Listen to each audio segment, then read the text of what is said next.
മൂവാറ്റുപുഴ നഗരസഭയുടെ 13ാമത് ചെയർപേഴ്സണായി ജോയ്സ് മേരി ആന്റണി അധികാരമേറ്റു. ജാതിമത രാഷ്ട്രീയ പക്ഷമില്ലാതെ നഗരപുരോഗതിക്കായി പ്രവർത്തിക്കുമെന്ന് ജോയ്സ് മേരി ആന്റണി പറഞ്ഞു.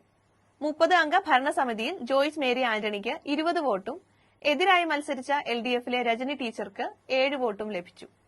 സ്വതന്ത്രയായി മത്സരിച്ച രാജശ്രീ രാജുവിന് 3 വോട്ടും ലഭിച്ചു. ജോയ്സ് മേരി ആന്റണി എന്ന ഞാൻ നിയമാനുസൃതം നടപ്പാക്കിയ ഇന്ത്യൻ ഭരണഘടനയോട് യഥാർത്ഥമായ വിശ്വാസവും കൂറും പുലർത്തുമെന്നും ഭയാശങ്കയോ മമതയോ വാത്സല്യമോ വിദ്വേഷമോ കൂടാതെ ഞാൻ എന്റെ ഔദ്യോഗിക കർത്തവ്യങ്ങൾ യഥാവിധിയായും വിശ്വസ്തയോടും എന്റെ പരമാവധി കഴിവും അറിവും വിവേചന ശക്തിയും ഉപയോഗിച്ചുകൊണ്ടും നിർവഹിക്കുമെന്ന ദൈവനാമത്തിൽ ദൃഢപ്രതിജ്ഞ ചെയ്യുന്നു.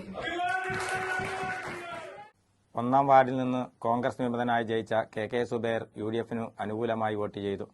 UDFിന് ഉജ്ജ്വല വിജയം ലഭിച്ച നഗരസഭയിൽ സത്യപ്രതിജ്ഞാ ചടങ്ങിൽ ഡോക്ടർ മാത്യു കോളിനാടൻ MLA, മുൻ MLA ജോസഫ് വാഴകൻ, മുസ്ലിം ലീഗ് സംസ്ഥാന സെക്രട്ടേറിയറ്റ് അംഗം KM Abdul Majeed, KPCC secretary advocate KM Saleem, മുൻ chairman PP Eldhose, PM Ameer Ali, Sabu John Maradi, advocate Shaison P Mankuzha, advocate Varghese Mathew, PM Elias, PA Basheer, Abdul Salam KA, ജില്ലാ പഞ്ചായത്ത് മെമ്പർ മാത്യൂസ് വർക്കി, KK സിദ്ദീഖ് തുടങ്ങി UDFിന്റെ പ്രമുഖ നേതാക്കളും നൂറുകണക്കിന് പ്രവർത്തകരും പങ്കെടുത്തു.